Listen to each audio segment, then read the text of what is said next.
ஸ்ட்ராபெர்ரியில் நார்மலாக milk shake ஐஸ்கிரீம்ன்ற மாதிரி try பண்ணிப்போம். இந்த மாதிரி சார்பேட் ட்ரை பண்ணி பாருங்கள், ரொம்ப அட்டகாசமாக இருக்கும். இது சம்மர் சீரீஸ் ரெசிபி நம்பர் 3. இங்கே ஜெர்மனியில் இப்போ எல்லா சூப்பர் மார்க்கெட்லேயும் இப்போ ஸ்ட்ராபெர்ரி வந்து வர ஆரம்பிச்சிருச்சு. பார்க்கவே ரொம்ப ஃப்ரெஷ்ஷாகவும் நல்லா பெருசு பெருசு பீஸாகவும் இருந்தது.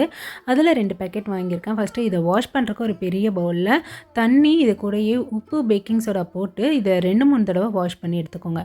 இப்போ மேலே இருக்க காம் மட்டும் எடுத்துகிட்டு ஒரு கிளாத்தில் போட்டுட்டு டிஷ்யூ பேப்பர் வச்சு நல்லா தொடச்சி எடுத்துக்கோங்க. இதை அப்படியே ஜிப்லாக் கவரில் போட்டுட்டு இதை நீங்கள் அப்படியே ஃப்ரீஸ் பண்ணி வச்சுக்கலாம். தேவைன்றப்போ நீங்கள் எடுத்து யூஸ் பண்ணிக்கோங்க.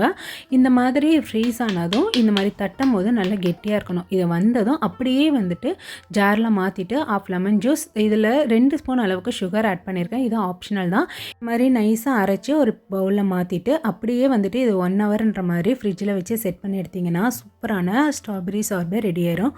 குட்டீஸ் எல்லாருக்குமே ரொம்ப பிடிச்சிருந்தது. டேஸ்ட்டும் அவ்வளோ அட்டகாசமாக இருக்கும். நீங்களும் ட்ரை பண்ணி பார்த்துட்டு எப்படி இருக்குன்னு சொல்லுங்கள். தேங்க்யூ.